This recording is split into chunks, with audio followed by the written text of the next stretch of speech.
చాలా పెద్ద ఇది చిన్న సమస్యలు గీత. చాలా పెద్ద సమస్యలు చిక్కుకున్నాడు. అవును, నువ్వు చిక్కుకున్నావు, ఇతను కాదు. నేను ఫస్ట్ చిక్కున్నాను. ఆ చిక్కు అయితే కాదని నాకు అర్థమైంది. ఇది వేరే చిక్కు. అదేం చిక్కో అవును, తెలుసుకోవాలి. ఇతను మేజర్ అయ్యి 10 years అయిపోయింది. అది మాది ఊరు కోట అనమాట. పంచాయతీలు, రచ్చబండ్లు. Okay, thank you. ఇంకొక పెద్ద మనిషి ఉన్నాడు, అతన్ని అడుగుదామా? Excuse me. హలో.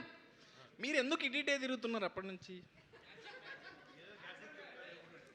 జస్ట్ ఇతని కళ్ళు నన్ను అట్రాక్ట్ చేస్తున్నాయి, అందుకనే నేను ఇక్కడే తిరుగుతున్నా. ఎస్, చెప్పండి. మీకు ఏమైనా గెస్సులు ఉన్నాయా? నేను అనుకోవడం 3 రోజుల్లో వెళ్ళిపోవడానికి కారణం ఆయన ఉన్నాడు కదా, వీళ్ళ నాన్నగారు. ఈయన ఏదో చేతబడి లాంటిది ఏదైనా చేసి ఉంటాడు. అవును, కరెక్టే. నా చేతిలో చేతబడి బొమ్మ అని కూడా అన్నాడు. నా చేతిలో చేతబడి బొమ్మ నువ్వు అయిపోయావురా అని ఆయన ఏదో చేసి ఉంటాడు. లేదా ట్రీట్ చేస్తున్న పక్కనే ఉన్నాడు కదా ఈ డాక్టర్, ఇతనే ఏదో చేసి ఉంటాడు. పెళ్లి రోజున ఏదో కాదా? ఓకే, కరెక్ట్గా రాంగ్ చెప్పాడు. నేను అనుకున్నట్టే. ఇచ్చే మైక్. ఇదిగో